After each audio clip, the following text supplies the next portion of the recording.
Well, one of the survivors, who is now 71 years old and a retired school principal, says to this day he is haunted by that incident. Last week, Sydney Kiba Tabane opened a case with police. He joins us now on the line from Mmametlhake in Mpumalanga. Sydney, it's great to talk to you this morning. Thank you for joining us. It was a long time ago, a very long time ago, 1st of May 1965, when this accident happened. What do you remember about the accident?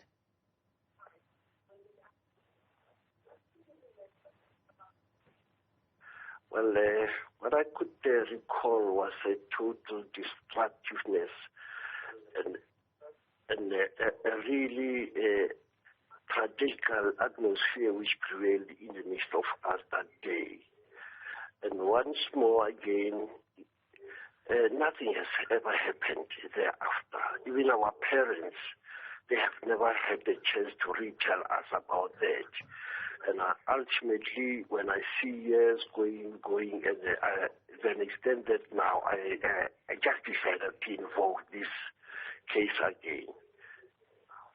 Sydney, was there any kind of investigation into the accident that took place? There are rumors... yeah, go ahead. Yeah, no, there has been, but it was issues which were highly percentage of 100% biasy, because there was a white man and white policeman investigating that case, out of which we doesn't know the outcome results of everything. So there was a white officer investigating the case, is that what you're saying? Yes, and once more, that white officer was a neighbor to the person who victimized us. And of course, this was in the midst of apartheid South Africa, so the will then to investigate. That could be said, declared that it was an apex period, because that was 65, immediately after the myth of the Mandela era, to be dispatched to Robben Island. Your injuries after that crash, Sydney, what did you experience?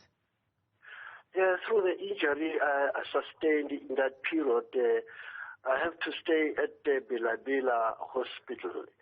Somewhere on the line there has been an admission register which was reflected on the picture, of which I was identified at number 4 on admission. And I stayed a period of 2 months in that hospital of St. Vincent.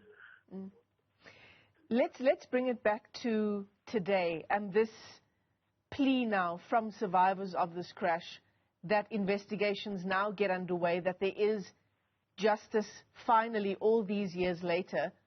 Who are you in communication with in terms of opening that case? Is there a person that is your point person, so to speak? Well, from the provincial level, they dispatch a certain guy by the name of Tlati.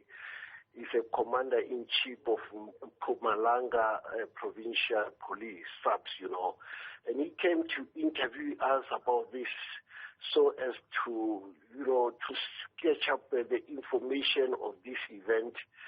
And we're really not sure, because the driver might have passed away. He was an elderly person. And as I've heard, collecting the information from other people, they said, no, that guy was at later stage settled somewhere in Nylstroom, which is Mudimole. So I let loose the information to the subs of Mpumalanga to try to sketch the information out of his research. Maybe something could happen. Yeah. I mean, it sounds like you've been fighting for justice for yourself and for the other children who were injured and killed in that accident, Sydney.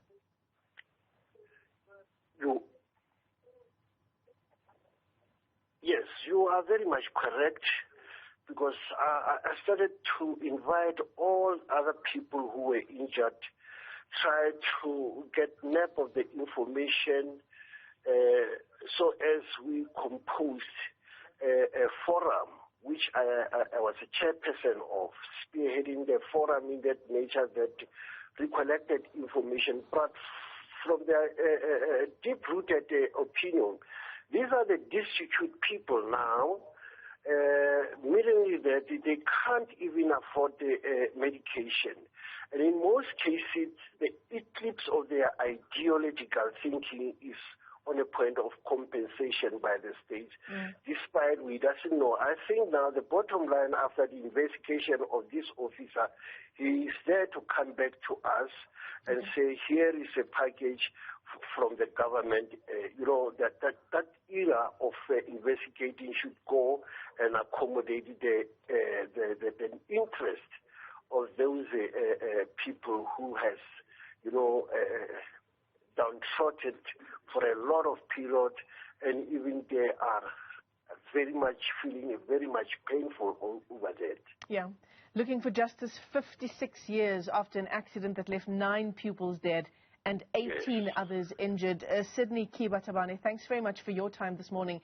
In fact, Mmametlhake police in Mpumalanga in Mpumalanga are asking for any information and helping to locate the driver of the vehicle that caused that accident. That's certainly a story we'll be keeping our eyes on.